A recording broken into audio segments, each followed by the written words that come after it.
10년 전 이혼한 전철을 편의점 뒤에서 우연히 봤어요.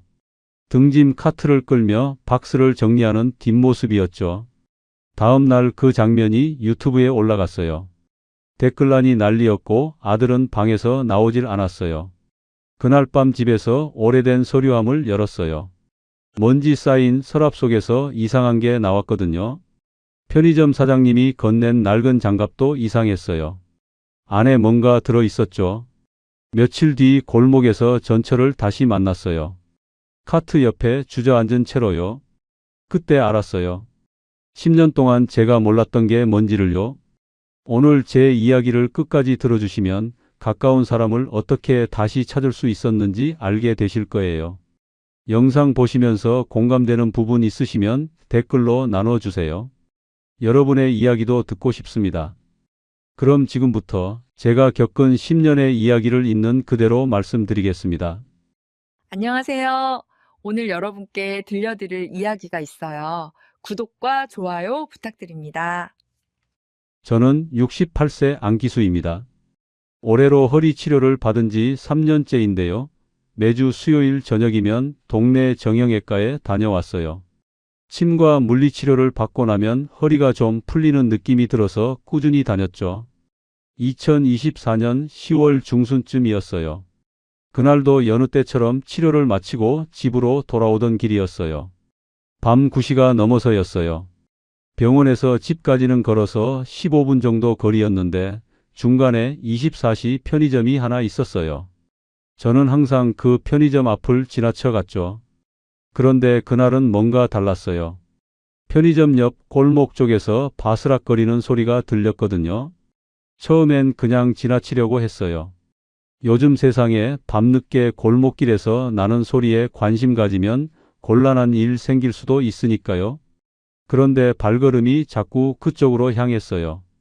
왜 그랬는지는 저도 잘 모르겠어요. 그냥 뭔가 익숙한 느낌이 들었달까요? 편의점 뒤편으로 돌아가니 가로등 불빛 아래 한 사람이 보였어요. 큰 박스를 발로 눌러서 납작하게 만들고 있었죠. 허리를 구부린 채 박스를 정리하는 모습이었는데 그 자세가 묘하게 눈에 익었어요. 낡은 작업용 장갑을 낀 손으로 박스 모서리를 꼼꼼하게 접는 모습도요. 저는 가로등 밑에서 그 모습을 한참 바라봤어요. 등짐 카트가 옆에 세워져 있었고 이미 수북하게 쌓인 박스 위로 또 한 장을 올리려는 참이었죠. 그때 그 사람이 잠깐 허리를 폈어요. 고개를 돌려 주변을 살피는데 그 옆모습을 보는 순간 심장이 덜컥 내려앉았어요. 서정희였어요. 10년 전에 이혼한 제 전처였죠. 저는 그 자리에 얼어붙어 버렸어요. 정희는 저를 보지 못했어요. 다시 허리를 숙여 박스를 묶고 있었거든요. 면 장갑이 너무 낡아서 손가락 끝이 다 뚫려 있었고 바지 무릎 부분도 많이 해져 있었어요. 그 모습을 보니 가슴 한편이 무너지는 것 같았죠. 10년이요. 그 사람을 본 게 정확히 10년 만이었어요. 2014년 가을에 이혼 서류에 도장을 찍고 헤어진 뒤로 한 번도 마주친 적이 없었어요. 정희가 집을 나간 날 짐을 챙기는 모습이 마지막이었죠. 그때도 이렇게 허리를 숙여서 짐을 정리하던 모습이 기억났어요. 저는 뒤로 한 발짝 물러섰어요. 다가가서 말을 걸어야 할지 아니면 그냥 지나쳐야 할지 판단이 서지 않았거든요. 10년 동안 소식 한 번 주고받지 않았는데 갑자기 나타나면 정희가 얼마나 놀라겠어요. 게다가 지금 이런 모습으로 일하고 있는 걸 제가 본 것도 부담스러울 거예요. 그런데 발이 떨어지지 않았어요. 정희가 등짐 카트 손잡이를 잡고 일어서는 모습을 보니 더 그랬죠. 카트가 너무 무거워 보였어요. 박스가 높이 쌓여 있어서 뒤로 넘어갈 것 같았거든요. 정희는 한쪽 어깨로 카트를 지탱하면서 천천히 끌기 시작했어요. 저는 어둠 속에 서서 그 뒷모습을 지켜봤어요. 10년 전 우리가 함께 살던 집에서도 정희는 항상 짐을 정리했어요. 이사할 때도, 명절에 큰 집 갈 때도, 아들 학교 준비물 챙길 때도 전부 정희가 했죠. 저는 그냥 옆에서 지켜보기만 했어요. 지금도 똑같네요. 정희가 골목 끝으로 사라지고 나서야 저는 겨우 정신을 차렸어요. 그때 편의점 사장님이 밖으로 나오셨어요. 담배를 피우러 나온 것 같았는데 저를 보시고는 인사를 하셨죠. 저도 고개를 숙여 인사를 하고 물어봤어요. 방금 박스 정리하던 분이 자주 오시냐고요? 사장님은 고개를 끄덕이셨어요. 일주일에 서너 번은 온다고 하셨죠. 밤 9시쯤 되면 항상 나타나서 박스랑 폐지를 가져간다고요. 말없이 일하고 말없이 가는 분이라고 하셨어요. 그러면서 저한테 아는 분이냐고 물으셨죠. 저는 대답하지 못했어요. 아는 사이라고 말하기엔 너무 오래됐고 모르는 사이라고 하기엔 너무 가까운 사람이었으니까요. 그냥 예전에 본 적이 있는 것 같다고만 얼버무렸어요. 사장님은 더 묻지 않으셨고 저는 그 자리를 떠났어요. 집으로 돌아오는 길 내내 머릿속이 복잡했어요. 정희가 왜 그런 일을 하고 있는지, 혹시 많이 힘든 건 아닌지, 건강은 괜찮은지 그런 생각들이 계속 맴돌았죠. 10년 동안 어떻게 살아왔는지 전혀 몰랐어요. 이혼하고 나서 정희는 고향으로 내려갔다는 얘기만 들었거든요. 집에 도착해서도 잠이 오지 않았어요. 방에 누워서도 계속 그 모습이 떠올랐어요. 낡은 장갑을 낀 손, 무거운 카트를 끄는 뒷모습, 구부정한 허리. 그 모든 게 제 눈앞에서 사라지지 않았죠. 10년 전 우리가 왜 헤어졌는지 그 이유도 다시 떠올랐어요. 정희는 그때 말했어요. 더 이상 같이 살 수 없다고, 자기 인생을 살고 싶다고요. 저는 이해한다고 했지만 사실 이해하지 못했어요. 그냥 마음이 떠났나 보다 그렇게만 생각했죠. 그런데 오늘 본 정희의 모습은 제가 상상했던 것과 너무 달랐어요. 새로운 삶을 살고 있을 거라고 생각했는데 편의점 뒤편에서 박스를 주우며 살고 있었어요. 그 모습을 보니 가슴이 먹먹해졌죠. 새벽 2시가 넘어서야 잠이 들었어요. 꿈속에서도 정희가 나왔어요. 등짐 카트를 끄는 뒷모습이 자꾸만 보였죠. 그 뒷모습이 점점 멀어지는데 저는 다가갈 수가 없었어요. 발이 땅에 붙은 것처럼 움직이지 않았거든요. 다음 날 아침에 일어나서도 그 생각뿐이었어요. 출근 준비를 하면서도 아침을 먹으면서도 계속 정희 생각만 났어요. 그 사람이 지금 어디서 무엇을 하고 있을까? 혹시 아프진 않을까? 그런 걱정들이 떠나지 않았죠. 회사에 가서도 일이 손에 잡히지 않았어요. 컴퓨터 화면만 멍하니 바라보고 있었어요. 동료가 괜찮냐고 물어봤지만 괜찮다고만 대답했어요. 괜찮을 리가 없었는데 말이죠. 점심시간에 혼자 밖에 나갔어요. 편의점이 있는 쪽으로 걸어갔죠. 혹시 낮에도 정희가 나타날까 싶어서요.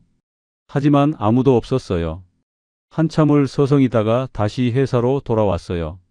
퇴근 후에도 그쪽으로 발길이 향했어요. 편의점 앞을 지나쳐 뒤편까지 가봤지만 정희는 보이지 않았어요.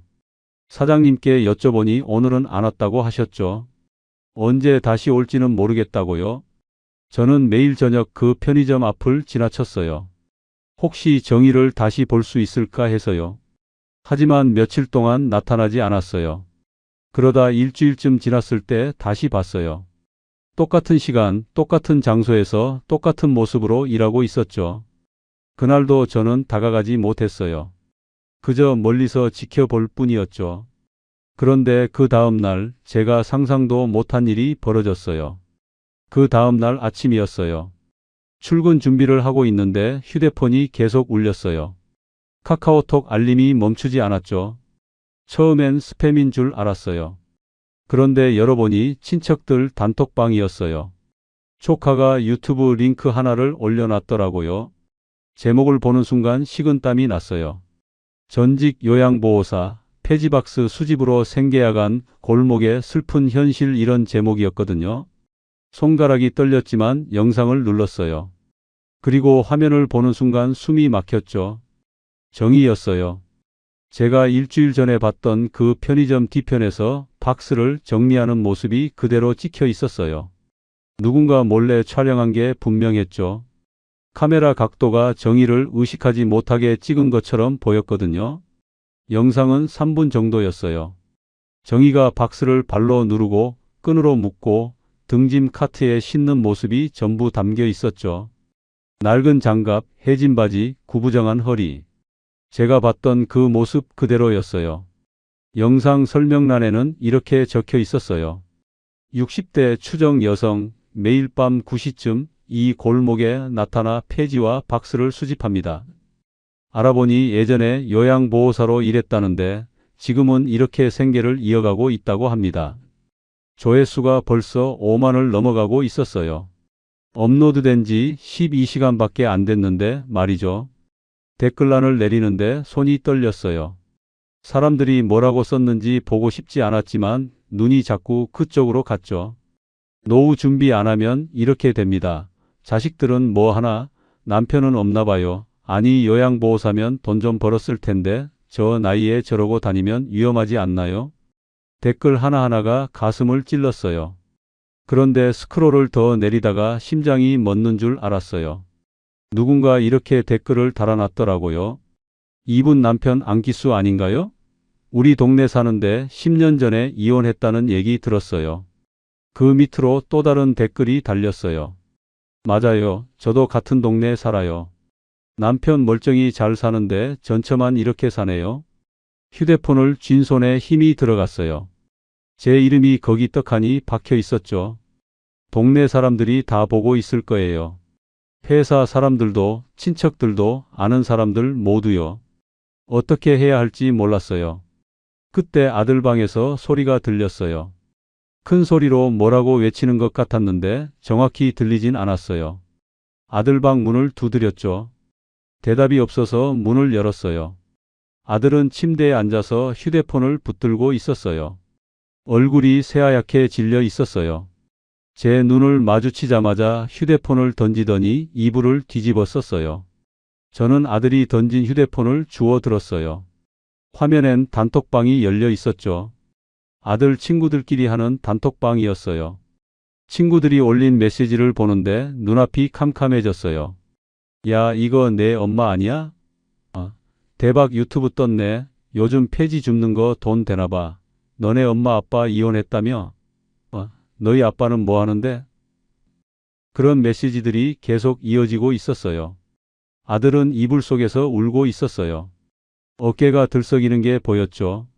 저는 침대 옆에 앉아서 아들 등을 쓰다듬었어요. 뭐라고 말해야 할지 몰랐어요. 미안하다는 말도 괜찮다는 말도 입 밖으로 나오지 않았죠. 한참을 그렇게 있다가 아들이 이불을 걷어냈어요. 눈이 빨갛게 부어 있었어요. 그러더니 저한테 물었어요.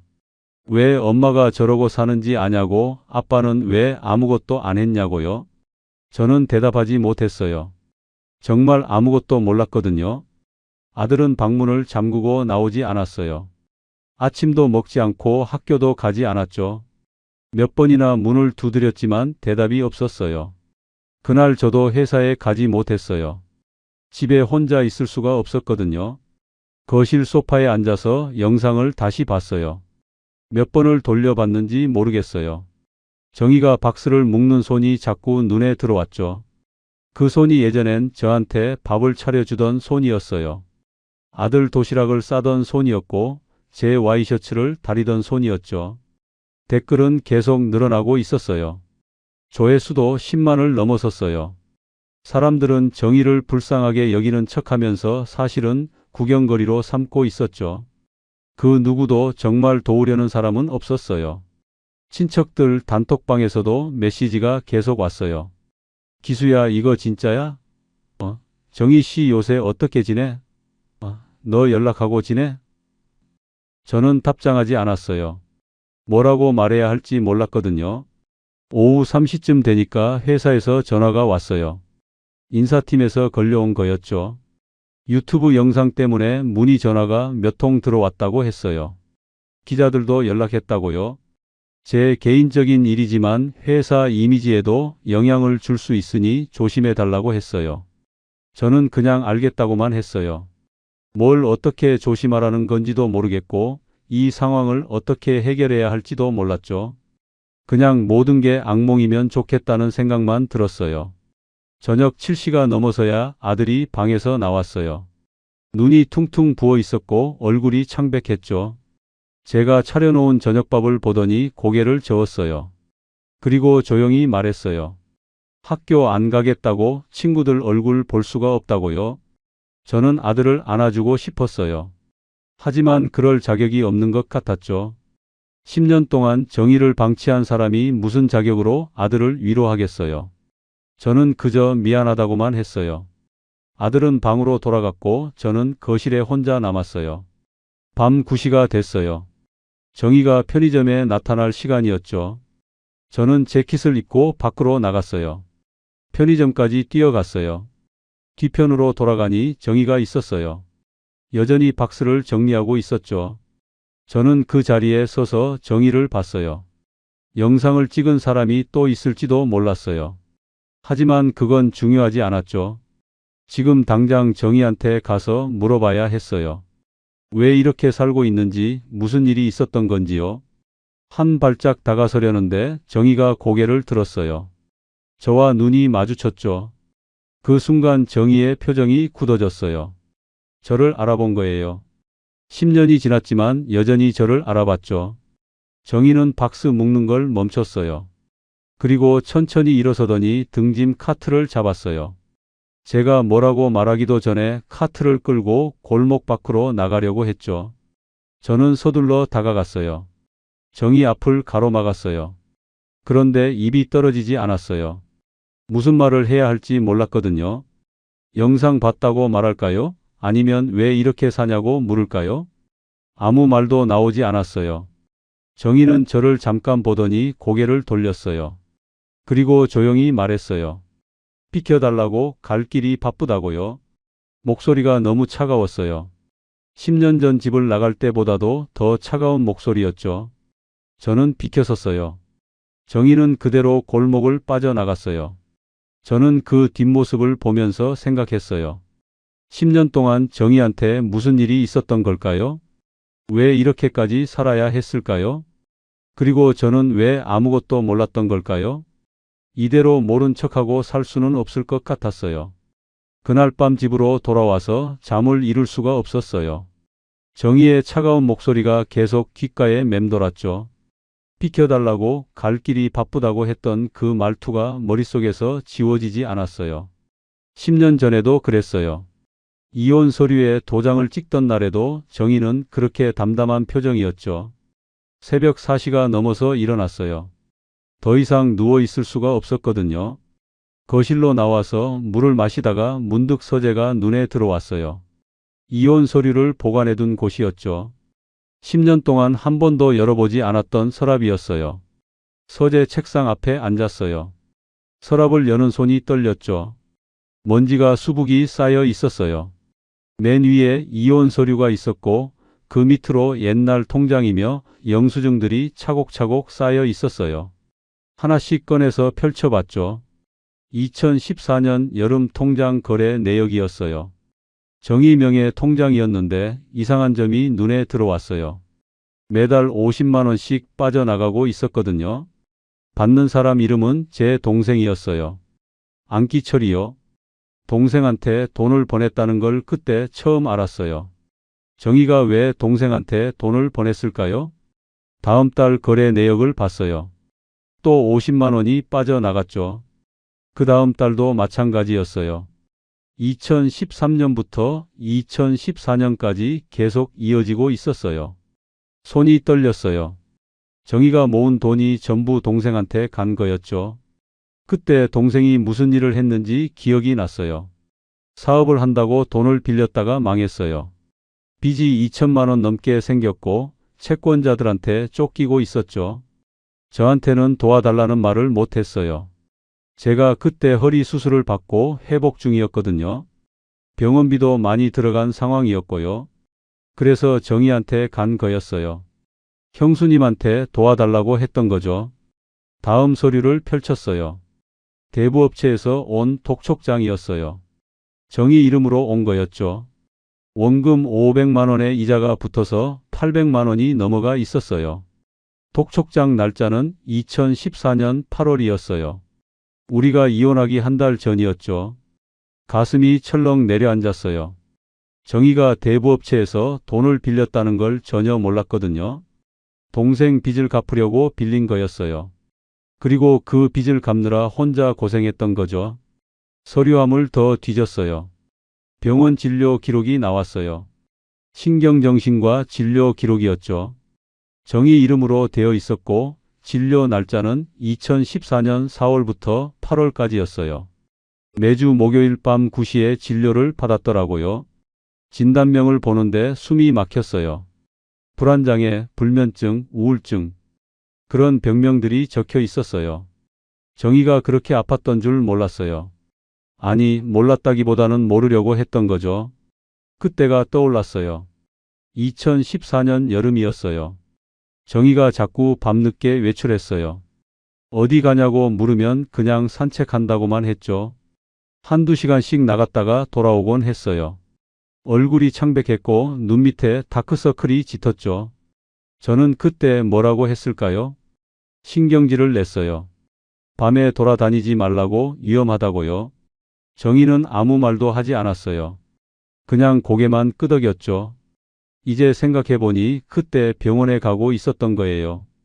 혼자서요. 처방전도 함께 있었어요. 수면제, 항불안제가 적혀 있었죠. 정희가 그런 약을 먹고 있었다는 걸 저는 전혀 몰랐어요.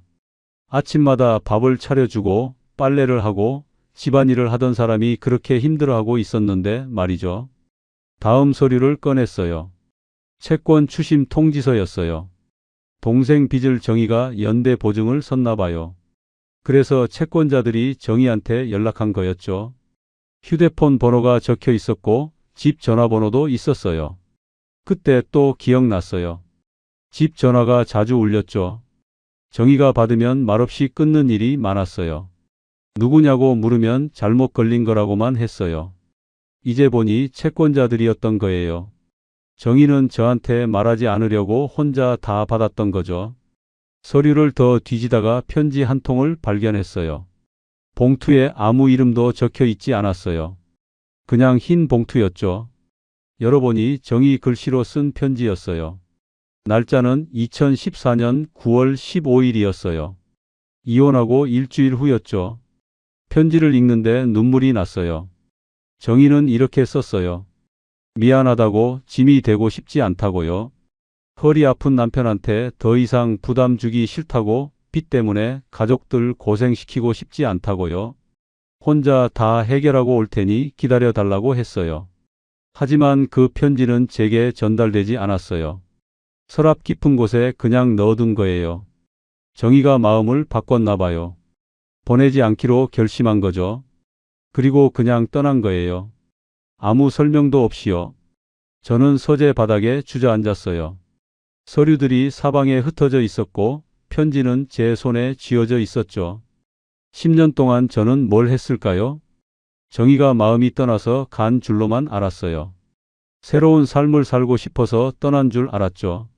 하지만 진실은 달랐어요. 정희는 저를 지키려고 떠난 거였어요. 동생 빚을 대신 갚느라 대부업체에서 돈을 빌렸고 채권자들한테 쫓기면서도 저한테는 말하지 않았어요. 병원에 다니면서도 혼자 견뎠죠. 그리고 더 이상 견딜 수 없을 때 떠난 거예요. 저한테 짐이 되지 않으려고요. 제가 허리 아파서 힘들어하는 걸 보면서 더 이상 부담 주고 싶지 않았던 거죠. 그게 정희가 선택한 방법이었어요. 동생한테 전화를 걸었어요. 새벽 5시였지만 상관없었어요. 몇 번 신호가 간 후에 동생이 받았죠. 졸린 목소리로 왜 이 시간에 전화하냐고 물었어요. 저는 묻지도 따지지도 않았어요. 그냥 물었어요. 형수한테 돈 빌린 거 기억하냐고요? 동생이 잠시 침묵하더니 대답했어요. 기억한다고. 그때 정말 급해서 빌렸다고요? 그리고 다 갚았다고 했어요. 5년 전에 전부 갚았다고 했죠. 정희 계좌로 입금했다고요? 제 목소리가 떨렸어요. 왜 저한테는 말 안 했냐고, 형수가 얼마나 힘들었는지 아냐고 물었죠. 동생은 미안하다고만 했어요. 형수한테 말하지 말라고 해서 그랬다고요?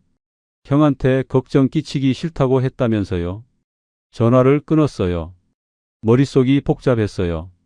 정희가 떠난 진짜 이유를 이제야 알게 됐어요. 10년이나 지나서요. 너무 늦었어요. 정희는 지금 편의점 뒤에서 박스를 주우며 살고 있고 저는 멀쩡한 집에서 편하게 지내고 있었죠. 창밖이 밝아오고 있었어요. 아침이 오고 있었죠. 하지만 제 마음은 어두웠어요. 10년 동안 정의를 방치했다는 죄책감이 무겁게 눌러왔어요. 이제라도 찾아가야 할까요? 아니면 그냥 이대로 살아야 할까요? 그때 서류함 맨 밑에서 또 하나의 서류가 나왔어요. 손이 다시 떨리기 시작했어요. 서류함 맨 밑에서 나온 건 병원 영수증이었어요. 2015년부터 2024년까지 제 이름으로 된 병원비 영수증이었죠. 그런데 이상한 점이 있었어요. 제가 낸 게 아니었거든요. 익명 송금으로 처리되어 있었어요. 금액을 보니 매달 20만 원에서 30만 원씩이었어요. 허리 물리치료비였죠. 저는 그동안 제 월급에서 자동이체로 나가는 줄 알았어요. 그런데 이게 익명 송금이었다니요.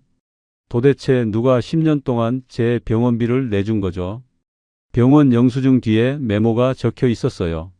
작은 글씨로 이렇게 쓰여 있었죠. 서정희 님이 보내주신 금액으로 처리되었습니다. 환자분께는 비밀로 해달라는 당부 말씀 전합니다. 병원 행정실 직원이 쓴 것 같았어요. 정희였어요. 이혼하고 떠난 정희가 10년 동안 제 병원비를 보내준 거였어요. 편의점 뒤에서 박스를 주우면서 폐지를 팔면서 번 돈으로 제 치료비를 뗀 거죠. 손이 떨려서 영수증을 제대로 잡을 수가 없었어요. 영수증들을 하나씩 펼쳐봤어요. 2015년 1월부터 시작이었어요. 이혼한 지 석 달 후였죠. 그때부터 매달 빠짐없이 입금되어 있었어요. 여름에는 금액이 줄어들고 겨울엔 또 늘어나고요. 정희가 벌 수 있는 만큼 보낸 거였어요. 가슴이 터질 것 같았어요. 10년 동안 저는 정희가 떠났다고 새 삶을 살고 있다고만 생각했어요. 하지만 정희는 한 번도 우리를 떠난 적이 없었어요. 멀리서 지켜보고 있었던 거죠. 아픈 남편을 혼자 둘 수 없어서요. 서재에 앉아서 한참을 울었어요. 68년을 살면서 이렇게 운 건 처음이었어요. 정희한테 미안했고 제 자신이 부끄러웠어요. 10년 동안 아무것도 몰랐다는 게 한심했죠. 해가 떴어요. 그날은 회사에 가지 않았어요. 대신 편의점으로 갔어요. 사장님을 만나야 했거든요. 정희에 대해 더 알아야 했어요. 어디 사는지 어떻게 지내는지요. 편의점에 도착하니 사장님이 물건을 정리하고 계셨어요. 저를 보시고는 인사를 하셨죠. 저도 고개를 숙여 인사하고 조심스럽게 여쭤봤어요. 박스 줍는 분 연락처를 아시냐고요? 사장님은 고개를 저으셨어요. 연락처는 모른다고 하셨죠. 그냥 일주일에 서너 번 오시는데 말을 거의 안 하신다고요? 그러시면서 잠깐만 기다리라고 하셨어요. 안으로 들어가시더니 뭔가를 들고 나오셨어요. 낡은 작업용 장갑이었어요. 사장님이 말씀하셨어요. 어젯밤에 그분이 두고 가신 거라고 어차피 버릴 것 같은데 아는 분이시면 전해달라고요. 장갑을 받아드는 순간 손이 떨렸어요. 정희가 끼던 장갑이었어요. 손가락 끝이 뚫려 있고 손바닥 부분은 때가 까맣게 베어 있었죠. 얼마나 오래 사용했으면 이렇게 됐을까요? 장갑을 코에 가져다 대니 땀 냄새와 먼지 냄새가 났어요. 사장님께 감사하다고 인사하고 밖으로 나왔어요. 장갑을 쥐고 편의점 뒤편으로 갔어요. 정희가 박스를 정리하던 그 자리였죠. 가로등 밑에 서서 장갑을 들여다봤어요. 손가락을 넣어봤는데 제 손엔 맞지 않았어요. 정희 손이 더 작았거든요. 장갑 주머니 부분이 불룩했어요. 뭔가 들어있는 것 같았죠. 손을 넣어보니 종이 한 장이 나왔어요. 반으로 접힌 영수증이었어요. 펼쳐보는데 또 눈물이 났어요. 폐지 수거 대금 영수증이었어요. 2024년 10월 10일 자였죠. 박스 15kg, 폐지 8kg으로 총 23,000원을 받았다고 적혀 있었어요. 그 밑에 볼펜으로 메모가 되어 있었죠. 기수 병원비 마이너스 2만원 송금 완료. 정희가 쓴 글씨였어요. 10년이 지났어도 알아볼 수 있었죠. 정희는 2만 3천 원을 벌어서 그중 2만 원을 제 병원비로 보낸 거예요. 3천 원만 남기고요. 하루 벌어서 거의 다 보낸 거였죠. 장갑을 쥔 채 그 자리에 오래 서 있었어요. 지나가는 사람들이 이상하게 쳐다봤지만 상관없었어요. 정희가 떠난 뒤에도 우리 가족을 놓지 않았다는 사실이 가슴을 짓눌렀거든요. 10년 동안 정희는 혼자 싸우고 있었어요. 동생 빚을 갚느라 힘들어하고 대부업체 빚을 갚느라 밤마다 박스를 주우면서도 제 병원비만큼은 꼭 보내줬던 거예요. 저를 포기하지 않았던 거죠. 집으로 돌아와서 아들을 불렀어요. 방에서 나온 아들 얼굴은 여전히 퉁퉁 부어 있었어요. 며칠째 제대로 먹지도 자지도 못한 것 같았죠. 저는 아들한테 장갑을 보여줬어요. 그리고 영수증도 보여줬어요. 아들은 한참 동안 영수증을 들여다봤어요. 그러더니 울기 시작했어요. 소리 내서 울었죠. 저도 같이 울었어요. 아버지와 아들이 거실에서 한참을 같이 울었어요. 10년 동안 정희가 견뎌온 시간이 너무 아팠거든요. 아들이 말했어요. 엄마한테 가야 한다고, 당장 찾아가야 한다고요. 저도 그렇게 생각했어요. 더 이상 미룰 수 없었죠. 하지만 정희가 어디 사는지 몰랐어요. 연락처도 없었고요. 다음 날 저녁 9시에 다시 편의점으로 갔어요. 아들도 같이 갔죠. 정희가 나타나기를 기다렸어요. 1시간을 기다렸지만 오지 않았어요. 그 다음 날도 마찬가지였어요. 사흘째 되던 날 사장님이 말씀하셨어요. 그분이 요새 안 오신다고 혹시 편찮으신 건 아닐까 걱정된다고요. 저는 가슴이 철렁했어요. 정희가 아픈 건 아닐까요? 그날 밤 동네를 다 돌아다녔어요. 아들과 함께 골목골목을 뒤졌죠. 혹시 정희가 다른 곳에서 박스를 주우고 있을까 싶어서요. 하지만 어디에도 없었어요. 편의점으로 돌아오는 길이었어요. 골목 하나를 지나는데 저 멀리 등짐 카트가 보였어요. 가로등 불빛 아래 세워져 있었죠. 카트 옆에 누군가 주저앉아 있었어요. 가까이 다가갔어요. 정희였어요. 카트에 기댄 채 숨을 헐떡이고 있었죠. 얼굴이 창백했고 이마에 땀이 맺혀 있었어요.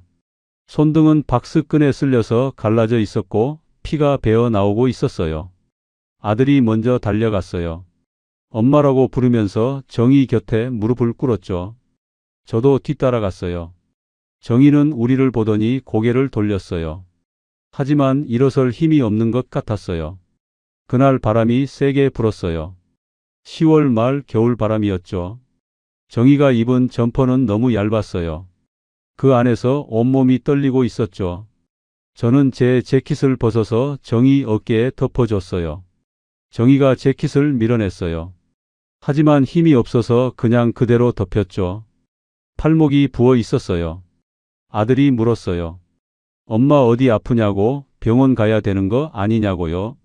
정희는 대답하지 않았어요. 저는 정희 옆에 앉았어요. 그리고 조용히 말했어요.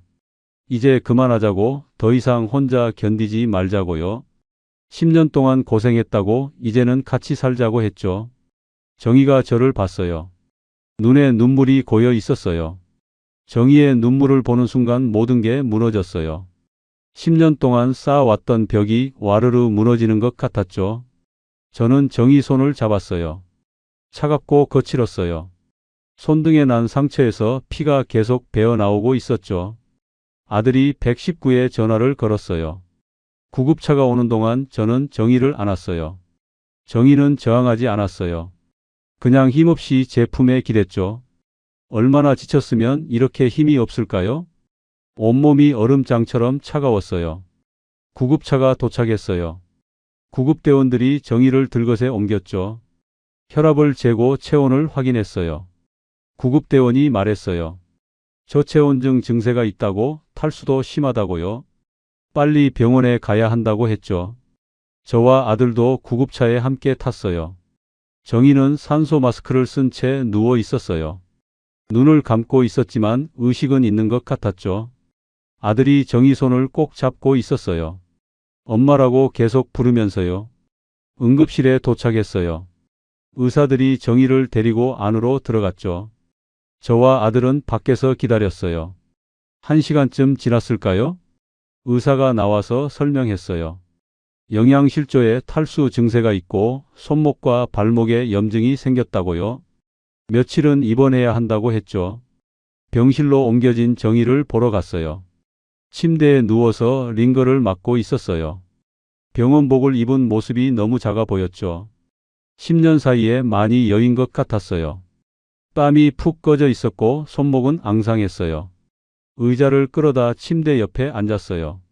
아들도 반대편에 앉았죠. 정희는 천장을 바라보고 있었어요. 우리를 보지 않았어요.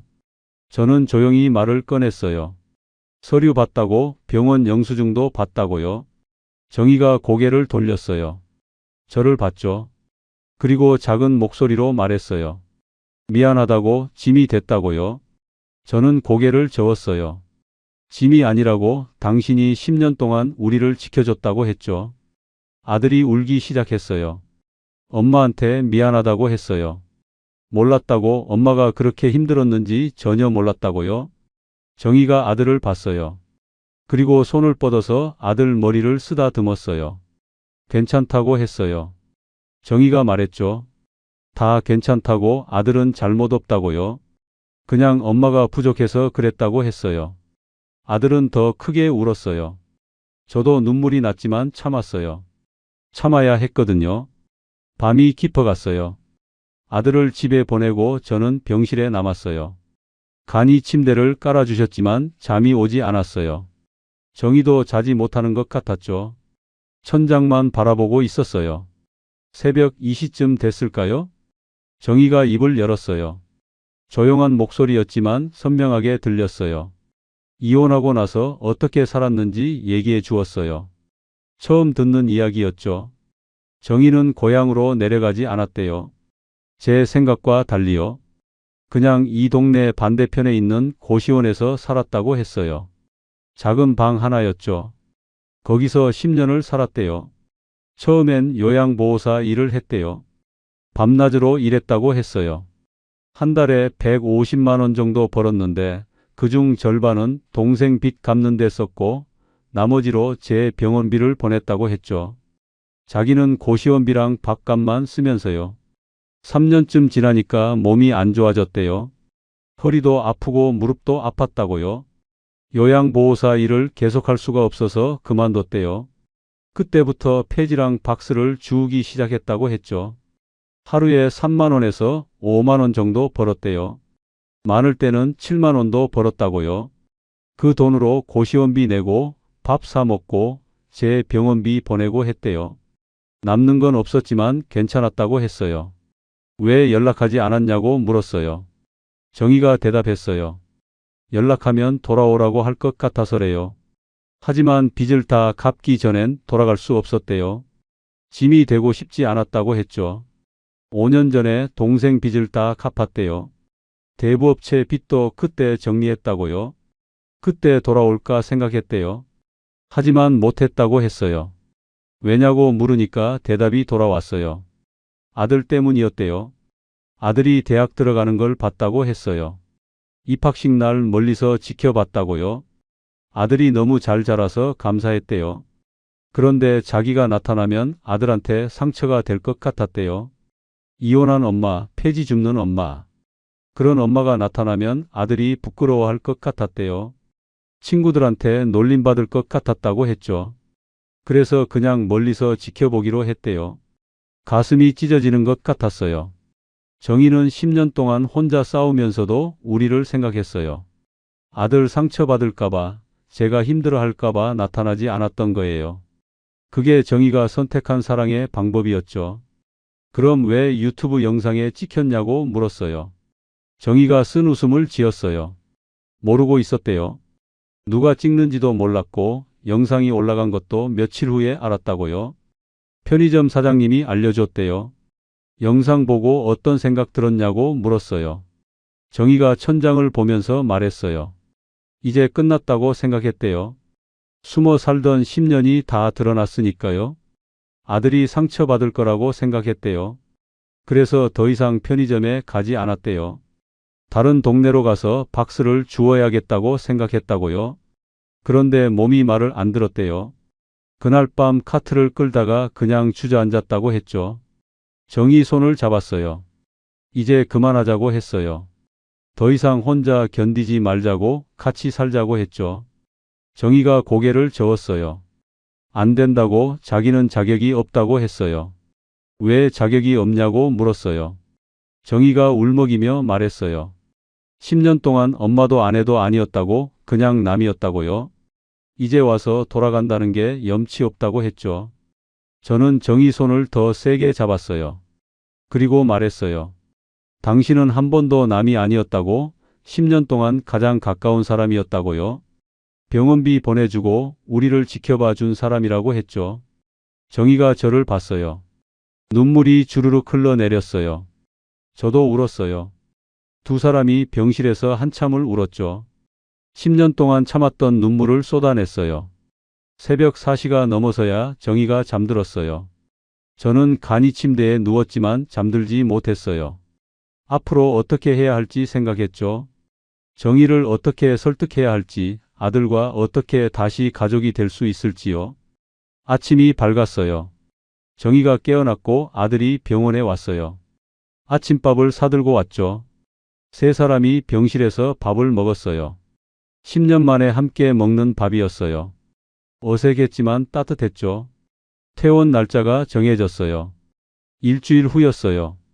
그동안 정이가 갈 곳을 마련해야 했어요. 고시원으로 돌려보낼 수는 없었거든요. 저는 결심했어요. 정이와 다시 시작하고 싶었어요. 가족으로 돌아가고 싶었죠. 하지만 정이 마음은 어떨까요?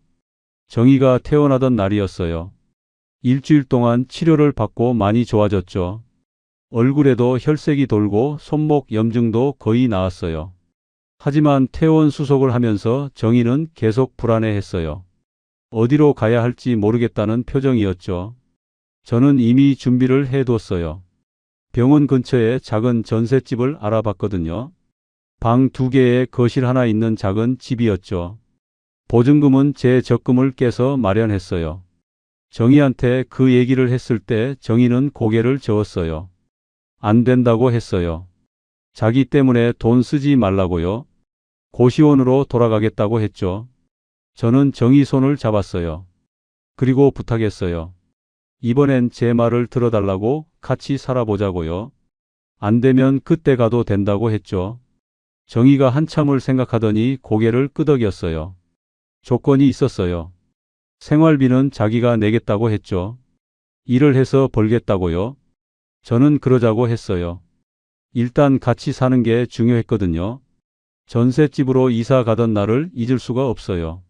짐이라고 해봐야 정희 옷가방 하나랑 제가 준비한 이불 세트가 전부였죠. 아들도 함께 왔어요. 트럭을 빌릴 필요도 없었어요. 제 차에 다 실었거든요. 집에 도착해서 짐을 풀었어요.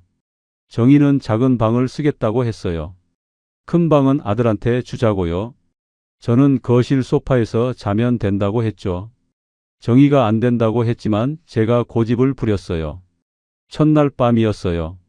세 사람이 거실에 모여 앉았죠. 저녁은 제가 시켜서 먹었어요. 치킨이랑 피자를 주문했거든요.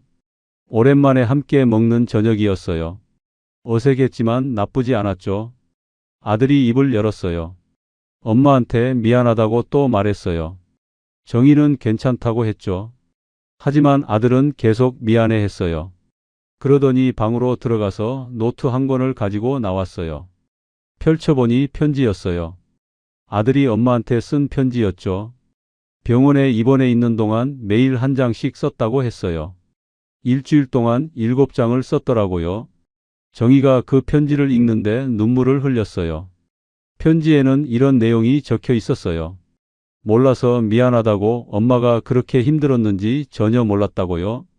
유튜브 영상 보고 친구들이 놀렸을 때 화가 났던 게 아니라 엄마한테 미안했다고 했어요. 자기 때문에 엄마가 상처받을까봐 무서웠다고요. 그날 밤 세 사람이 거실에서 많은 얘기를 나눴어요. 10년 동안 못한 이야기들을 쏟아냈죠. 정희는 그동안 어떻게 살았는지 자세히 얘기해줬어요. 힘들었던 순간들, 포기하고 싶었던 날들요. 하지만 포기하지 못한 이유도 말해줬어요. 우리가 잘 지내는 모습을 멀리서 볼 때마다 힘이 났다고요. 제가 병원 치료 잘 받는 것만 봐도 보람이 있었다고 했죠. 아들이 대학 다니는 걸 볼 때는 정말 행복했다고요.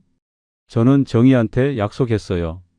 이제 다시는 혼자 두지 않겠다고, 남은 시간은 제가 책임지겠다고요. 정희는 아무 말 없이 고개만 끄덕였어요. 하지만 눈빛에서 믿음이 느껴졌죠. 다음 날부터 새로운 생활이 시작됐어요. 아침에 일어나면 정희가 밥을 차려줬어요. 처음엔 제가 말렸어요. 쉬라고 했죠. 하지만 정희는 자기가 하고 싶다고 했어요. 가만히 있으면 불안하다고요. 저는 출근하고 아들은 학교에 갔어요. 정희는 집에서 쉬었죠.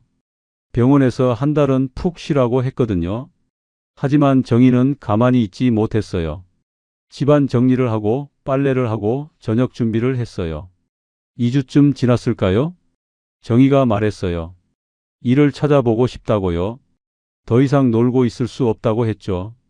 저는 반대했어요. 몸이 완전히 회복될 때까지 쉬라고요. 하지만 정희는 고집이 셌어요. 결국 타협했어요. 무리하지 않는 선에서 일을 하기로요. 정희는 동네 슈퍼마켓에서 일을 시작했어요. 하루 4시간씩만 일했죠. 오전 10시부터 오후 2시까지요.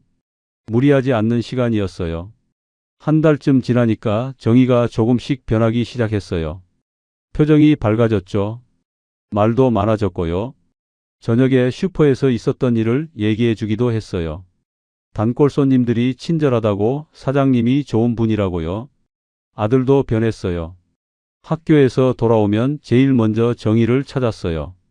엄마라고 부르면서 안겼죠. 처음엔 정희가 어색해했어요. 하지만 점점 익숙해졌어요. 아들을 안아주고 머리를 쓰다듬어줬죠. 어느 날 저녁이었어요. 세 사람이 함께 저녁을 먹고 있었죠. 아들이 갑자기 말했어요. 행복하다고요? 이렇게 셋이 함께 있으니까 행복하다고 했어요. 정희가 울었어요. 저도 울컥했죠. 그날 밤 정희한테 물었어요. 후회하지 않냐고, 10년을 혼자 보낸 거요. 정희가 고개를 저었어요. 후회 안 한다고 했어요. 그때는 그게 최선이었다고 생각했다고요.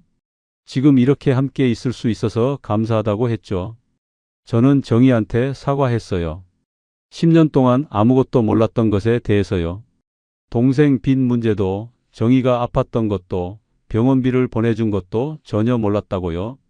남편으로서 실격이었다고 했죠. 정희가 제 손을 잡았어요. 그리고 말했어요. 이제 됐다고, 과거는 과거라고요. 앞으로 잘하면 된다고 했어요. 그 말에 가슴이 뭉클했죠. 정희는 여전히 저보다 넓은 사람이었어요. 3개월이 지났어요. 이제는 정말 가족 같았어요. 아침에 일어나면 정희가 밥을 차려주고 저녁엔 함께 TV를 봤어요. 주말에는 셋이 같이 산책을 나갔죠. 평범한 일상이었지만 행복했어요. 아들이 대학 졸업 준비를 하고 있어요. 취업도 준비하고 있죠. 가끔 정희한테 물어봐요. 이력서 쓰는 거, 면접 준비하는 거요. 정희가 조언해주면 아들은 열심히 듣고 받아 적어요. 그 모습이 보기 좋았죠. 정희는 여전히 조심스러워요. 제 눈치를 보고 아들한테도 미안해해요. 10년의 공백이 쉽게 메워지진 않는 것 같아요.